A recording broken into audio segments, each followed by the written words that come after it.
Assalamualaikum warahmatullahi wabarakatuh. Bertemu lagi dengan saya Saskia Rahmatullah Samanato di channel YouTube aku Kreatif Indonesia dan episode My dari 2. Sebelum kita mulai, saya ingin mengingatkan kepada kalian. Jadi gini, sebenarnya berita mengenai ramalan kiamat 2012 dan yang akan datang, termasuk juga film 100 Years itu sebenarnya kan juga merupakan suatu berita yang membuat kita tuh lebih ngeprank gitu ya. Jadi kita sebagai manusia beragama nih, terutama agama Islam, jangan terlalu percaya ya dengan ramalan yang dibikin orang tersebut, apalagi kalau kitab tersebut dibuatkan waktu beberapa tahun lagi. Ya, itu kan namanya hoax, nah, bukan hoax sih namanya. Nah, karena pasti suatu saat tuh kenyataan di jauh yang terlalu jauh pasti akan tidak menjadi kenyataan, yaitu namanya hoax ya. Jadi untuk kalian semua generasi muda, terutama yang semua manusia beragama, jangan terlalu percaya dengan adanya hoax ya. Jadi kemarin malam, mohon maaf, saya itu baru hampir mengalami tekanan depresi, iya overthinking masa depan seperti itu. Jadi karena yang belum tentu kalau kejauhan tuh berakibat seperti ini. Jadi pengalaman saya ini sejak dari tahun 2009 lalu kan gini.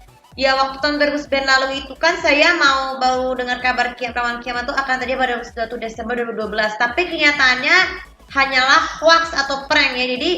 Jadi manusia kan tidak pernah terlepas dari namanya hoax dan prank. Jadi mau tidak mau kita sebagai manusia beragama ataupun yang beradab itu, terutama yang beragama Islam, sekali lagi jangan terlalu percaya dengan adanya hoax ya. Dengan adanya hoax atau mungkin sebelum benar terjadi, baik itu website Your Countdown tuh ataupun dari berita-berita media yang mengenai berita itu akan mau ditanyakan dalam waktu beberapa tahun lagi ya. Itu jadi aku biar nanti kalian tuh bisa merasakan ini cuma prank lah. Jadi kalian jangan percaya seperti itu. Jadi jangan sekali-sekali buka website atau berita yang mengenai kiamat yang bukan menurut penerangan dari Allah ya, karena kan cuma hanya Allah yang tahu kapan hari kiamat itu akan terjadi. Dan juga nggak mungkin film Laila Barang itu tidak akan pernah mungkin terjadi ya, tidak akan pernah ditayangkan di bioskop dalam waktu beberapa tahun lagi. Tapi kita sebaiknya saja selenggarakan saja demo besar-besaran untuk meminta film tersebut ditayangkan secepat mungkin supaya untuk menyelamatkan umat manusia dari kehancuran, karena kan dunia alam semesta itu diciptakan semuanya oleh Allah Subhanahu wa taala ya, yang merupakan bentuk makhluk ciptaan Tuhan. Oke. Jadi itu saja ya untuk sebelum kali ini. Sekarang kita akan beralih ke topiknya itu kenapa aku anak surga. Apa itu anak surga? Anak surga itu adalah anak yang dilahirkan yang berbeda dengan manusia normalnya, seperti dalam berupanya seperti cacat, baik itu cacat mental maupun cacat fisik. Cacat fisik itu seperti buta, tuli, terus bisu ya.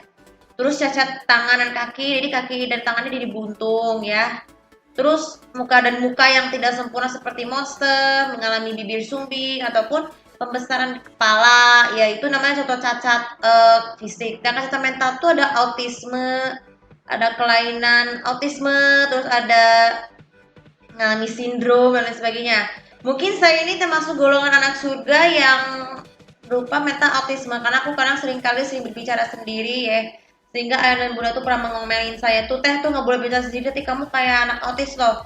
Ya mungkin usia saya yang sekarang ini 24 tahun, jadi saya kan gak perlu ngomongin mau apa, mau umur berapa gitu, gak usah, tidak perlu ditanyakan karena itu memalukan diri sendiri. Jadi semenjak saya dilahirkan menjadi anak surga, saya tuh mengalami divonis autistik tuh sejak umur 3 tahun. Jadi saya membutuhkan pelatihan medisnya seperti ditutup, terus pelatihan terapi okupasi dari di Sarana Jakarta, terus pengambilan darah sampel oleh Dr. Rina Adeline, dan juga yang paling penting teknik pernafasan dia dan juga semangka seperti itu.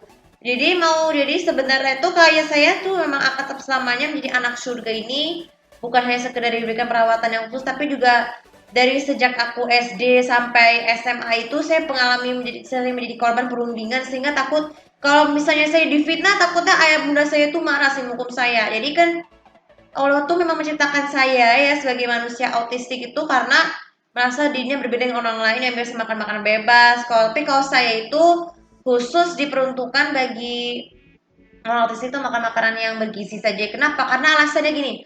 Ada beberapa alasannya adalah karena orang yang mengalami orang yang normal itu kadang-kadang tuh seringkali merasa iri ya dengan keadaan anak surga yang bisa bisa bersekolah, bisa berbakat, sehingga menjuluki mengatakan jelek dan sebagainya, itu kita jadi korban bully seperti itu. Sehingga kita tuh sebagai anak autis, saya ini kan pernah banget ya saya jadi korban, dipukul hidungnya tuh sampai mimisan, sehingga saya itu emosi terus membalas balik dengan digigit paha seorang teman. Itu pengalaman saya sejak SD seperti itu, karena aku anak surga sehingga aku tuh pernah dihukum berkali-kali orang tua saya sehingga membuat hukuman saya jerak.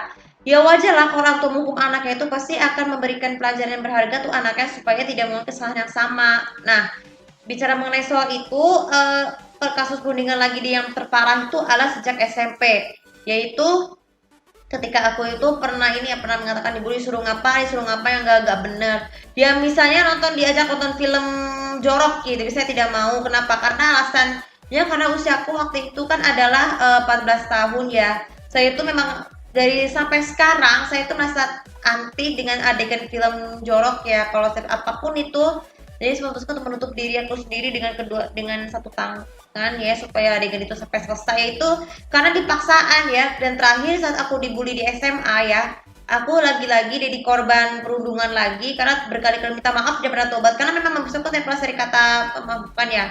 Ya beberapa teman saya itu berkali-kali maafkan tetap masih mengulang perbuatannya sehingga bisa berujung dosa di mana-mana ya. Jadi maksudnya saya ngatur apa gitu barang-barang saya itu waktu di sekolah tuh sering kali benar-benar sehingga aku bingung kemana coba. Sehingga efek saya itu dari anak autistik saya itu jadi bertambah parah ya. Dia bersyukur karena mereka itu sering kali iri ya. Mereka tuh bergolongan orang yang iri dan tidak pernah mensyukuri dengan kehadiran anak surga yang bisa bersekolah ya. Ya itulah namanya juga kalau orang normal tuh harusnya kan tetap bersyukur dong harus dengan ada anak surga tuh supaya anak surga itu bisa disesuaikan dengan anak normal lainnya ya. Anak normal lainnya seperti itu. Dan yang paling jadi kalau hikmah dari pengalaman kalau tadi sebagai anak surga adalah anak surga itu tuh jangan pernah dianggap remeh tuh selalu berkorban dengan teman-temannya yang satu dengan kita. Karena masih banyak orang yang sayang pada kita dan orang tua adalah pendukung utama kita ya. Ya dan mungkin anak surga yang terutama laki-laki nih yang bisa menikah itu kan juga harus membuat istri atau suami itu betul ya.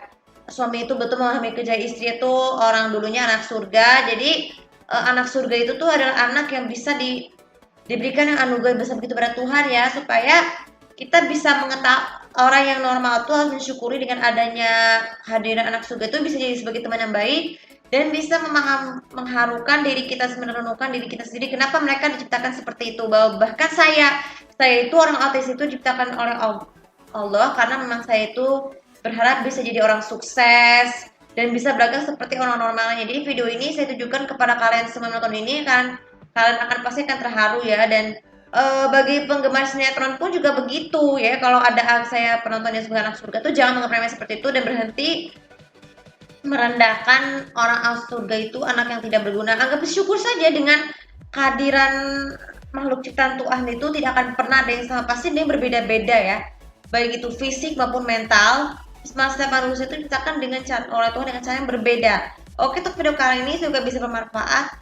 Dan jangan lupa subscribe follow sosial media aku, komen dan subscribe aku di sini untuk lebih mengetahui bagaimana pendapat kalian mengenai alasan kenapa aku adalah anak surga dari aku kecil sampai sekarang. Terima kasih. Assalamualaikum warahmatullahi wabarakatuh.